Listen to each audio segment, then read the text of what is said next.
From Super League to Olympic distance to age group world records to Kona. Go longer with the right fuel at the right time with SFuels.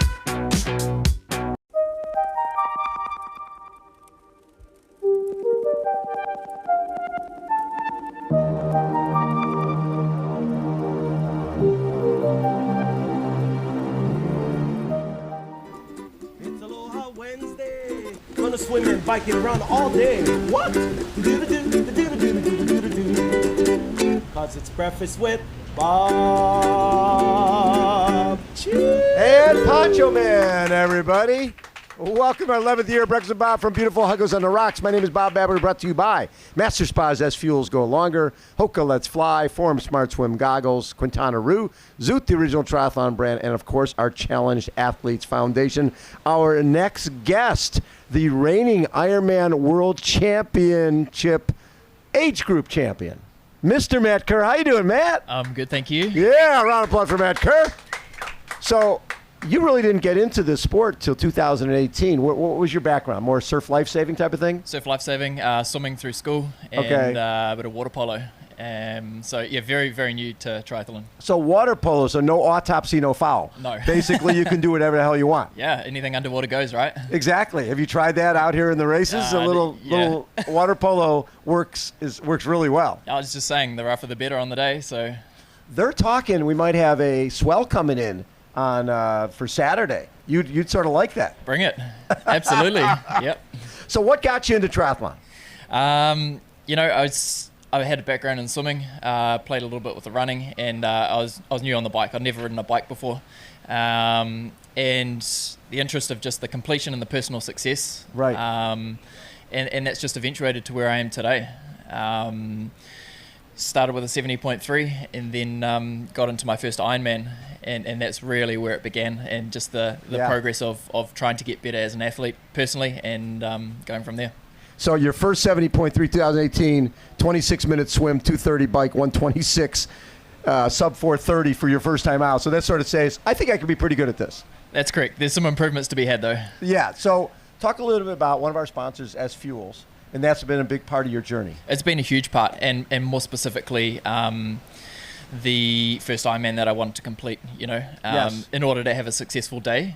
The lab numbers proved that to have a successful day and the best result that I could, I needed to go low carb. And that made a big difference. A huge difference. Were you doing more carbs before? I wasn't a heavy carbohydrate athlete, but it was more advantageous for me to go down the lower part of the carbohydrate intake through my training and racing. How did you change for race day in terms of your intake? It was a tough decision to start, or tough process to start initially, and you go through a pretty strong phase of that keto stage, but incrementally it was change within my training as well, and intentionally through that time leading into that first Ironman was a progression of 8 weeks. I couldn't start and do it immediately before the race. Right. It was a change that needed to be made over time, and adjusting my training accordingly. So when you went to St. George for the Ironman World Championship back in May, you were there 3 weeks early. Correct. And obviously the goal was to be overall age group. Win your age division, but also be overall age grouper. And that was, so you were 6th out of T2. Mm-hmm. And you sort of knew where you were. 2 minutes from the lead early in a run, then it went to 4 minutes with 8K to go. 10K to go, you're 358 down. So you had to make up a lot of ground. Absolutely. I think as an athlete as well, we're working every energy system. Right. And we're training that. So just because there's low carb doesn't mean it's a no carb. Right. It's a matter of being flexible, that I can use both fuels at the right time. Right. In the right space. And I think that was proven within St. George. St. George, 52.22. And remember, this is an age group guy. 440, 302, 257, 56, 840, 21. For an age group athlete to win the championship, when did you catch the leader? Literally within the last 20 seconds. I actually never saw the guy on the day. Yeah. And had one of the SFuels guys out there, Aaron, yes, give me some splits, and it was coming home, and he was literally counting them down, 20 seconds, 10 seconds, a differential, because the gentleman in front of me had actually finished beforehand, so I didn't see him. So because it's rolling start. Hey? Yeah, with the rolling start, you don't know. That's hard to do, right? Yeah, the wave starts. Now here it's different. Is it more of a wave start?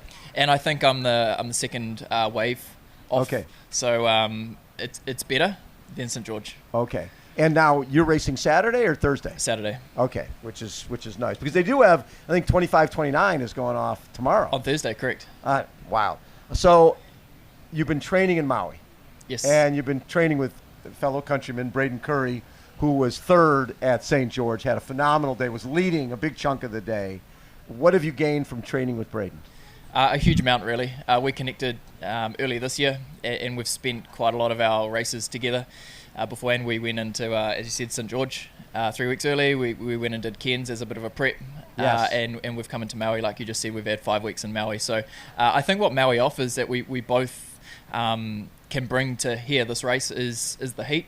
The heat's a huge one. Yep. And actually the fact of learning the new process of how to be as successful on the day here as possible with fluid intake, sodium intake, right. and all of those little things that go with what Kona delivers. So have you raced here before? No, I haven't. First time? First time. And the goal is to be the overall amateur champion. It's funny with the goals that you talk about. Like the win is good, and the race is a lot more enjoyable if you're out the front. Right. But actually the goal for me as an age grouper and where I'm racing at the moment is to go out there and execute the best day that I can. And I've got a list of goals that I need to do. And if I can tick every one of those goals and it gets me as far up the field as I can, then I'll take it and my goals have been achieved. If I come out the front and be the overall age grouper, then that's a bonus. But still, if I go out there and there's another athlete that beats me on the day and Right. I've ticked all my goals, then I can't ask any more of myself, and I've completed those goals as best as I could. Well, and the nice thing is when you come here to Maui for 5 weeks, you're on the same time zone, you're on roads that are way safer than over here, and you're training with a guy who knows how to perform at the highest level. How ready is Braden for this race? He's in form. He's in form. So we back the Kiwis, and it's been fantastic to be partnered with him through the duration of this year, and more specifically at the point in time right now. So did you reach out to him? Did he reach out to you? Because it's one thing to have a training partner, but it's another thing to have a training partner who's had so much success at this particular race and just around the world. Right, we connected at a local race in New Zealand after that, and actually invited me down to his house for a week for a training camp. And I think that was really testing the waters as to see whether we were compatible. Right. And stayed with his family for a week, and things eventuated from there. We were out training, and it was all good times. I love that. And do you see yourself going pro down the line? That's after Kona. Yep. After Kona, you'll think about going pro. Absolutely. Yes. Yep. That is very cool. Matt, have the best race ever, man. You're going to be great. How about a round of applause for Mr. Matt Kerr? Poncho Man, take us out. It's Aloha Wednesday. Gonna swim and bike and run every day. Cause it's breakfast with Bob. Poncho Man, everybody.